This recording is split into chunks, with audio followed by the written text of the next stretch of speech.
Hey guys, kind of starting off a new mini series. We're going to be calling it Professor JoJo's Madhouse. Just have a bunch of spare time in the morning, so I'm looking to kind of do more of an informational thing and kind of help you guys out and see if you guys like it and kind of try this out. So, what we're starting off with episode 1 is Intro to Collecting. Where do we start? Do you start with modern? Do you start with vintage? I don't know. You kind of have to weigh out the options. So, we'll start off with modern because it's modern. We have it around and it's easily accessible. So like I said, it's easily accessible, it's generally inexpensive as long as you aren't trying to get it from scalpers and you can actually get it directly from the source. Where to turn a profit on it? Modern, I find you're generally going for the original chase cards early on in the set when it gets released, or you end up holding on to it for a couple of years until it gets discontinued. That's kind of the general rule of thumb for me, and I mean, the one thing that I like to do with modern is I'll take my bulk, which I have 5 cases of it over there, if you can see in the corner, just right over there.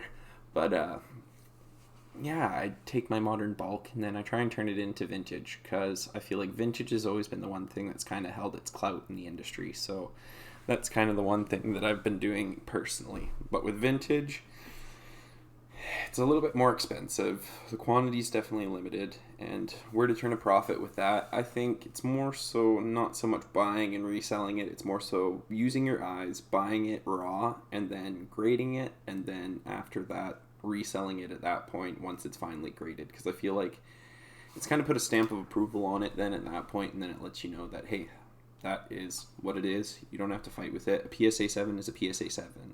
I know. I mean, you have some people being like, oh, PSA 7, strong 7, possibly an 8.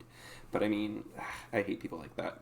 It is what it is. We're not graders. If they are, then you know what? You might actually have a say in this. But if not, be quiet. Well, that's the one thing. Sorry, I'm going to go run off and grab something.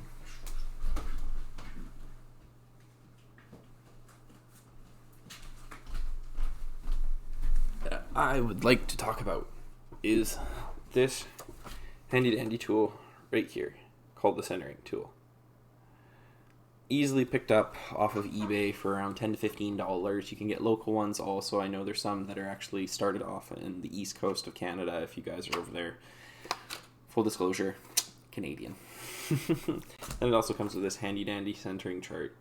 Kind of let you know where the guidelines are. So that's one of those things that feels pretty awesome. I'll go into an episode of actually how to break it down and how to use those, but I feel like right now, just the introduction to this, we're just going to look at a few different ways of doing it. I mean, I've been looking at cards for so long now, it's pretty easy for me to pick it out whether or not I feel like it's going to be a very good card, but I mean, with this, it kind of gives you the definitive lines, because I mean, I know PSA has an allowance for certain things, and that's kind of the thing that you can use the math of it and actually get down to a business.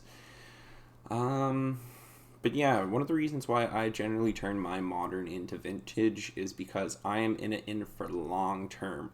I'm not in it for the quick buck. I'm generally more so a collector than I am a flipper, because, I don't know, I don't like it. It's not for me. I generally try to open product. I don't like to buy it and resell.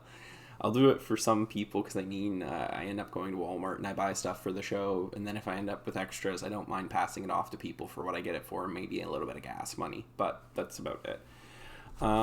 Yeah, so if you guys want to tell me down in the links down there, let me know what you guys want to see, and we can kind of push this forward and see where we're going with it.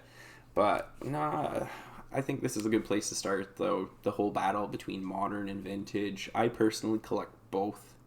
But the way that I do it, I do sets of vintage, and then I collect chase cards of modern. Because that's generally just the way that I want to go about it. I was thinking about doing a master set for Vivid Voltage, but it's just a lot of time, a lot of effort, and I just don't have it right now. So that's kind of the reason why I'm shying away from that, and I'm more so just keeping the rares from that set that I like. So we'll see how it goes. I mean, I think I'll break down into an episode of how I sort out my bulk and kind of process it for people and selling it, and maybe get the maximum dollar of which you think that you'll be able to get. I know that there's a bunch of different services out there buying bulk, and they have their own different ways of buying it, but personally, I like to do the sorted bulk because that maximizes your guys' profit. So like I said, in the next episodes or so, I'm going to divulge in more so of actually breaking down of my bulk. So if you guys want to see that, let me know in the comments.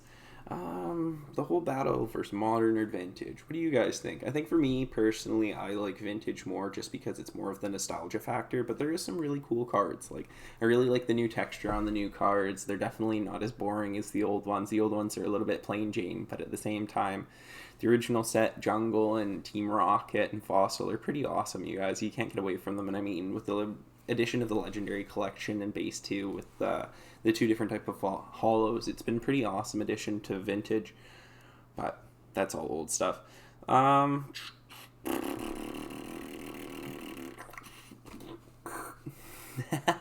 Sorry, just thinking, new to this, so it's a little bit interesting and daunting to talk on camera, but I mean, I like doing it with you guys. It's been one of the things that I've really been enjoying these past couple months, so I figured that I'd try and help you guys out and give back to the community and really help you guys out. So if you guys have questions, what you guys want me to answer and work on, let me know, and I'll try my best to give out the best information that I can and help you guys in your Pokemon journey. Alright, you guys, it looks like that's going to be it for this episode. Tune in next week, and actually, we're not sure. I don't know if it's going to be a weekly thing. I don't know if it's going to be a couple day thing. We're figuring it out as we go, and we'll see how you guys like it. And if you guys respond fairly well to this, then maybe, you know what, we might do it more consistently. But until then, peace.